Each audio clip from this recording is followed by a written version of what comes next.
Bismillahirrahmanirrahim. Assalamualaikum warahmatullahi wabarakatuh.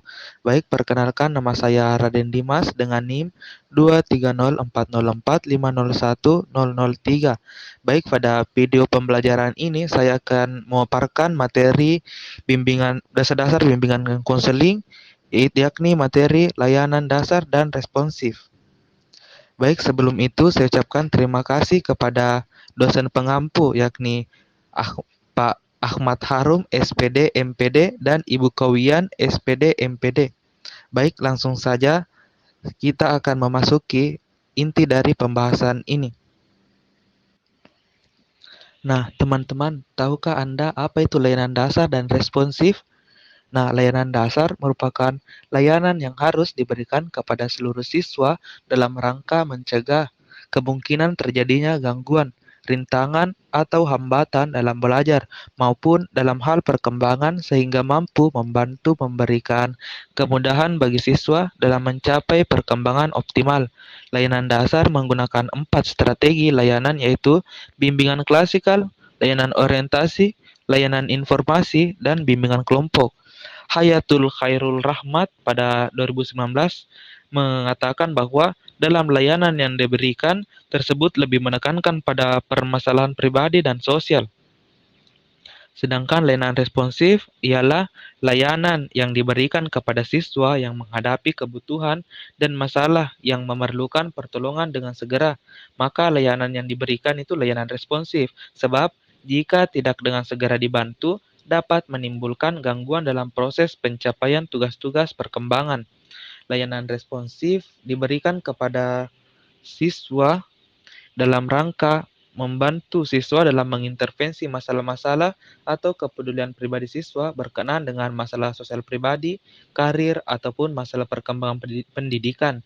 Layanan responsif memiliki beberapa strategi pelaksanaan yaitu konseling individual, konseling kelompok, referral, kolaborasi dengan guru mata pelajaran atau wali kelas, kolaborasi dengan orang tua, kolaborasi dengan pihak terkait, bimbingan teman sebaya, konsultasi, konferensi kasus, dan kunjungan rumah. Nah, adapun tujuan dari layanan dasar dan responsif. Layanan dasar. Nah, tujuan layanan dasar adalah membantu seluruh siswa dalam mengembangkan keterampilan dasar untuk kehidupan. Layanan dasar, bimbingan, dan konseling komprehensif memiliki cakupan dan urutan bagi pengembangan kompetensi siswa. Layanan yang diberikan dapat berupa bimbingan kelas dan bimbingan kelompok. Sedangkan tujuan dari kompetensi layanan responsif adalah mengintervensi masalah-masalah atau kepedulian pribadi siswa yang muncul segera dan dirasakan saat itu, berkenaan dengan masalah pribadi, sosial, belajar, dan karir. Layanan ini bersifat preventif dan remedial, serta disesuaikan dengan kebutuhan seorang anak. Teknik pemberian layanan berupa konseling individu, konseling kelompok kecil, referral atau alih tangan kasus, konseling krisis, dan konsultasi. Jenis-jenis layanan dasar. Nah, adapun jenis-jenis dari layanan dasar dalam bimbingan dan konseling, yaitu yang pertama ada layanan orientasi. Nah, layanan orientasi adalah upaya pemberian bimbingan yang ditujukan untuk membantu siswa baru atau individu yang memiliki lingkungan yang baru dalam memahami dan beradaptasi dengan lingkungan tersebut. Hal ini dilakukan dengan asumsi bahwa beradaptasi dengan lingkungan baru tidak selalu berjalan dengan lancar dan tanpa kesulitan. Jenis layanan yang kedua yaitu layanan informasi. Layanan informasi adalah cara untuk memberikan pemahaman kepada individu yang tertarik tentang berbagai hal yang berkaitan dengan melaksanakan suatu tugas atau kegiatan tertentu, atau untuk membantu menetapkan jalur menuju tujuan atau rencana yang diinginkan. Jenis layanan yang ketiga yaitu layanan penempatan dan penyaluran. Nah, seringkali individu menghadapi kesulitan dalam mengambil keputusan sehingga banyak dari mereka yang memiliki bakat, kemampuan, minat, dan hobi yang tidak dapat digali dengan maksimal. Dalam hal ini, mereka memerlukan bantuan atau bimbingan dan orang dewasa, terutama konselor, dapat membantu mereka dalam mengaktifkan potensi mereka dan merancang perkembangan diri yang lebih baik. Jenis layanan berikutnya yaitu layanan bimbingan belajar. Nah, bimbingan belajar merupakan salah satu jenis pelayanan bimbingan yang sangat penting di lingkungan sekolah.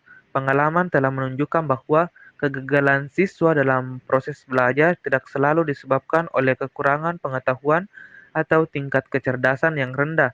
Seringkali kegagalan tersebut terjadi karena mereka tidak menerima bimbingan yang memadai. Layanan bimbingan belajar ini dilakukan melalui serangkaian tahapan. Yang pertama yaitu mengidentifikasi siswa yang menghadapi kesulitan dalam belajar, mengeksplorasi penyebab munculnya masalah belajar, dan memberikan bantuan untuk mengatasi masalah belajar. Jenis layanan yang kelima yaitu layanan konseling perorangan. Nah, konseling adalah jenis layanan khusus yang melibatkan interaksi langsung antara konselor dan klien. Dalam interaksi tersebut, masalah yang dihadapi oleh klien diperhatikan dan upaya dilakukan untuk mengatasi masalah tersebut sebisa mungkin dengan memanfaatkan kekuatan dan sumber daya yang dimiliki oleh klien sendiri. Dalam konteks ini, konseling dianggap sebagai langkah utama dalam membantu mengatasi masalah yang dihadapi oleh klien.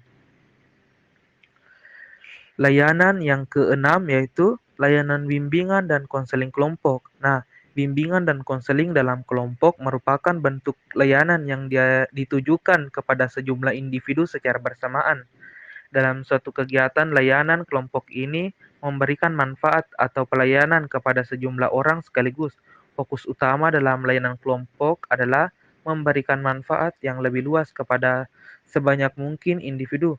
Hal ini menjadi perhatian utama bagi semua pihak yang terlibat dalam layanan kelompok, terutama dalam era yang menekankan pentingnya efisiensi dan perluasan pelayanan yang dapat mencapai lebih banyak konsumen dengan cara yang efisien dan cepat. Oleh karena itu, layanan kelompok menjadi semakin menarik. Layanan yang terakhir yaitu layanan diskusi. Nah, layanan diskusi merupakan wadah berpendapat, proses yang memungkinkan peserta didik untuk belajar menghormati sudut pandang orang lain, menunjukkan rasa hormat terhadap individu lainnya, dan meningkatkan tingkat kepercayaan diri mereka sendiri. Nah, berikut contoh studi kasus dari layanan dasar dan responsif. Contoh studi kasus yang pertama yaitu layanan dasar. Nah, Rani, seorang siswa di tingkat kelas 6 di sebuah sekolah dasar di Surabaya, menonjol dalam hal prestasi akademiknya dan memiliki kualitas yang cerdas dan rajin. Meskipun demikian, dia sering mengalami kurangnya kepercayaan diri, keraguan-raguan, serta kecemasan atas potensi kesalahan. Dia juga menghadapi kesulitan dalam hal interaksi sosial dan pergaulan dengan teman-temannya, yang menyebabkan dia merasa kesulitan menjalin persahabatan dekat dan kerap merasa kesepian. Guru bimbingan dan konseling di sekolah Rani melihat adanya masalah yang dihadapi Rani melalui pengamatan, wawancara, dan tes psikologis. Kemudian, guru bimbingan dan konseling memberikan layanan bimbingan dasar kepada Rani yang mencakup bimbingan kelompok dan konseling individu. Bimbingan kelompok ditujukan untuk memberikan pelajaran dan kegiatan yang berkaitan dengan perkembangan pribadi dan sosial siswa, seperti meningkatkan rasa percaya diri, mengatasi perasaan minder, memperbaiki keterampilan komunikasi, bersosialisasi dengan baik, serta mengelola emosi. Sementara itu, konseling individu memberikan bantuan langsung kepada Rani dalam menghadapi masalahnya secara lebih mendalam. Ini termasuk mengidentifikasi akar masalah, mengubah pola pikir negatif menjadi positif, menemukan solusi yang cocok, dan merencanakan tindakan untuk mengatasi masalahnya. Nah, hasil dari pelayanan bimbingan dasar ini adalah Rani mengalami perkembangan yang positif. Dia kini memiliki tingkat kepercayaan diri yang lebih tinggi, lebih berani dalam menyuarakan pendapatnya, lebih lancar dalam berinteraksi dengan teman-temannya, dan merasa lebih bahagia. Nah, contoh studi kasus dari layanan responsif. Budi, seorang siswa di tingkat kelas 9 di sebuah sekolah menengah pertama di Sidoarjo, menonjol dalam hal keaktifan, kreativitas, dan bakat seninya. Tetapi ia sering terlibat dalam konflik dengan orang tuanya dan guru-gurunya karena pandangan mereka tidak sejalan. Orang tua dan guru-gurunya berharap agar Budi lebih memuaskan perhatian pada prestasi akademik dan mempersiapkan dirinya untuk masuk ke sekolah menengah atas atau SMA yang diinginkannya. Budi merasa tekanan, bingung, dan tidak merasa bahagia. Guru bimbingan dan konseling di sekolah Budi memahami permasalahan yang dihadapi Budi melalui laporan yang disampaikan oleh orang tua dan guru-gurunya, serta melalui analisis hasil nilai akademik Budi. Dalam menghadapi tantangan dan krisis yang dihadapi oleh Budi, guru bimbingan dan konseling memberikan layanan yang responsif. Salah satu bentuk layanan tersebut adalah konseling kelompok, yang dirancang untuk membantu Budi bersama dengan siswa-siswa lain yang mengalami masalah serupa. Dalam konseling kelompok ini, mereka belajar bagaimana mengatasi tekanan yang datang dari orang tua dan guru-guru, menentukan pilihan karir yang sesuai dengan minat dan bakat mereka, menjaga keseimbangan antara prestasi akademik dan aktivitas di luar pelajaran, serta cara mengembangkan potensi individu masing-masing. Selain itu, layanan lain yang diberikan oleh referral, tujuan dari referral ini adalah memberikan rujukan kepada Budi agar ia bisa mendapatkan bantuan dari sumber-sumber lain yang dapat membantu mengatasi masalahnya.